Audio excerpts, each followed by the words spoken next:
Hello friends, સ્વાગત છે તમારું મારી ચેનલ મમતાઝ કિચન એન્ડ વ્લોગમાં। તો તમને મારા વિડીયો પસંદ આવે તો વિડીયોને લાઇક કરજો, શેર કરજો અને હા, ચેનલને સબસ્ક્રાઈબ કરવાનું બિલકુલ ભૂલતા નહીં। તો આજની રેસીપી બનાવવાનું આપણે શરૂ કરીએ। તો આજે આપણે બનાવીશું ફ્રેશ પાલકમાં 1 વાટકી જેટલો ચણાનો લોટ ઉમેરી એકદમ હેલ્ધી ટેસ્ટી એવી રેસીપી। તો 1 ચમચી તેલમાં બની જતી આ રેસીપી બધાને ખૂબ જ પસંદ આવશે અને બાળકોથી લઈ મોટા બધા જ ખુશ થઈ જશે તમે જ્યારે આ રેસીપી ઘરમાં બનાવશો। તો અત્યારે આ રેસીપી બનાવવા માટે મેં 200 ગ્રામ પાલકને ધોઈ અને આ રીતે ઝીણી કટ કરી લીધી છે અને સાથે આપણે 200 ગ્રામ જેટલો ચણાનો લોટ લીધો છે। હવે અત્યારે આપણે એક મોટો બાઉલ લઈ લીધો છે, તેની અંદર આપણે લીધેલો ચણાનો લોટ લઈ લઈશું। તો લોટ અત્યારે મેં ચાળીને લીધો છે। હવે આની અંદર આપણે મસાલા કરીશું। તો સૌથી પહેલાં તો આપણે સ્વાદ પ્રમાણે મીઠું એડ કરીશું। તો અત્યારે આપણે 1 ચમચી જેટલું મીઠું લઈશું। તેની સાથે અત્યારે આપણે 1 ચમચી ધાણા જીરું લઈશું। 1 ચમચી આપણે લાલ મરચું લઈશું। સાથે મેં 1 ચમચી લીલી વરિયાળી લીધી છે તે અંદર લઈશું। અને આદુ અને મરચાંને મેં આ રીતે ક્રશ કરી લીધા છે, તો 1 ચમચી જેટલા તે અંદર લઈ લઈશું। બધી જ વસ્તુને પહેલાં મિક્સ કરીશું। અત્યારે આપણે ચણાના લોટનો ઉપયોગ કર્યો છે એટલે અંદર આપણે થોડી હિંગ પણ એડ કરીશું જેથી પચવામાં હળવા રહે।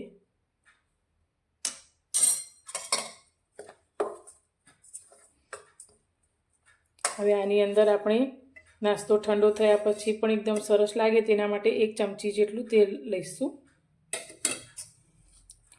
હવે નાસ્તાનો ટેસ્ટ ખાટો મીઠો આવે તેના માટે મેં 1 ટુકડો આંબલી અને 1 ટુકડો ગોળને 1 કલાક પહેલાં પાણીમાં પલાળેલા તે અંદર લઈ લઈશું। તમારે ગોળ આંબલીનું પાણી ના લેવું હોય તો તમે લીંબુનો રસ અને ગોળનો ઉપયોગ પણ કરી શકો છો।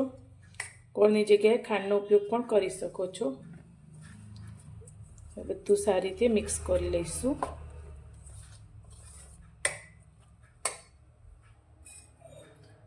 હવે આની અંદર થોડું થોડું પાણી ઉમેરી અને આપણે ખીરું તૈયાર કરીશું।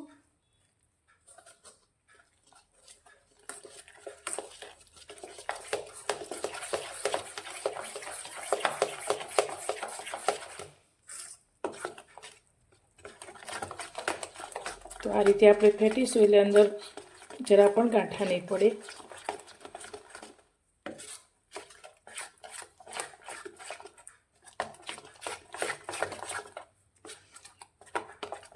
બધું સારી રીતે મિક્સ થઈ ગયું છે। તો આપણો નાસ્તો થોડો ફૂલેલો બને તેના માટે મેં અત્યારે 1 પિંચ જેટલો ખાવાનો સોડા લીધો છે કે ચપટીમાં આવે તેટલો લીધો છે। આપણે બહુ વધારે પડતા સોડાનો ઉપયોગ આ નાસ્તામાં નથી કરવાનો। તો ખીરું હજુ આપણું થોડું ઘટ છે તો આપણે અંદર થોડું પાણી કરી રેડીશું અને સારી રીતે મિક્સ કરીશું।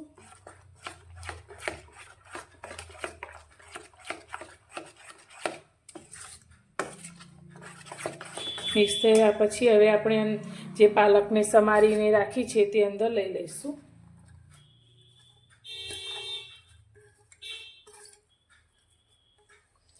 અને તેને પણ સારી રીતે મિક્સ કરીશું।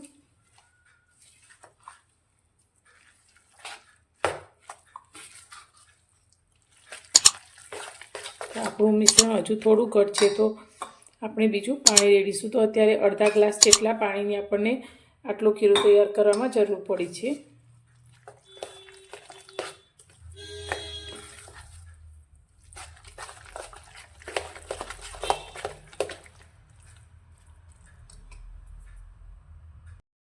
તો અત્યારે મેં 1 સ્ટીલની થાળી લીધી છે જેને પહેલાં તેલથી ગ્રીસ કરી લીધી છે। તો આપણે બનાવેલું ખીરું થાળીની અંદર પાથરી લઈશું।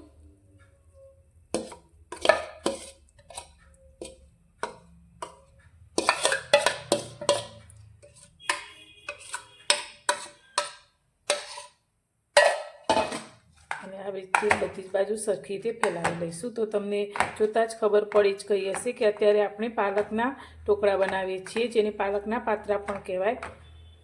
ગેસ પર મેં 1 મોટા વાસણમાં આ રીતે પાણી ગરમ કરીને વચ્ચે રીંગ મૂકી દીધી છે। તો હવે આપણે જે થાળી તૈયાર કરી છે તેને આ રીતે આપણે અંદર લઈ લઈશું અને ઉપર મૂકી અને ઉપરથી બીજું વાસણ ઢાંકી અને આને આપણે 12 મિનિટ માટે સ્ટીમ કરીશું.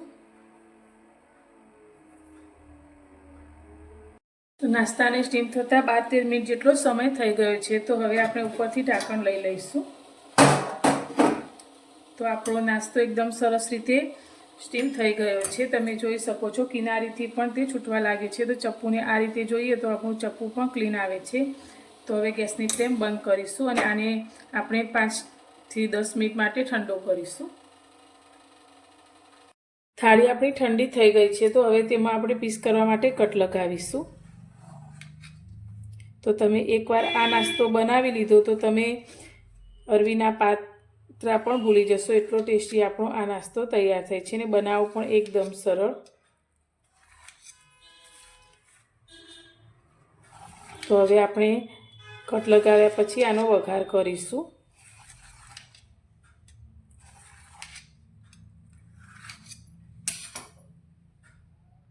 પાત્રાના વઘાર માટે આપણે એક દાળિયામાં 1.5 ચમચી જેટલું તેલ ગરમ કરવા માટે રાખ્યું છે. તો તેમાં આપણે એક નાની ચમચી જેટલી રાઈ એડ કરીશું. રાઈ આપણી થોડી ફૂટી ગઈ છે તો ગેસ બંધ કરી અને આપણે અત્યારે સફેદ તલ એડ કરીશું. પહેલા વઘારને આપણે પાત્રા ઉપર રેડીશું.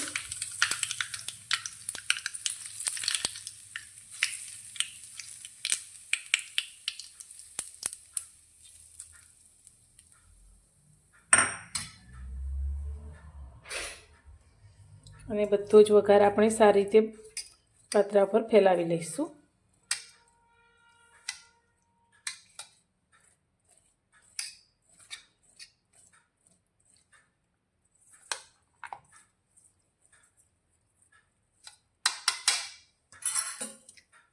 તો હવે આપણે પીસને બહાર કાઢીશું.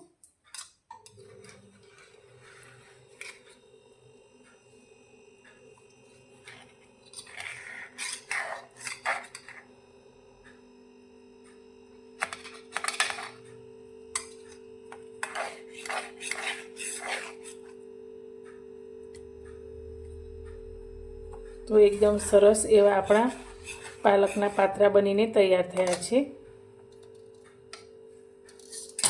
તો તમે જોઈ શકો છો એકદમ સરસ સોફ્ટ, મોઢામાં મૂકતા જ ઓગળી જાય તેવા એકદમ પોચા પોચા રોજ એવા અને ખાવામાં તો એટલા ટેસ્ટી. તો તમે આને ટામેટાની ચટણી, કોથમીરની ચટણી અથવા તો ચા સાથે પણ ખાઈ શકો છો. એટલા ટેસ્ટી બને છે.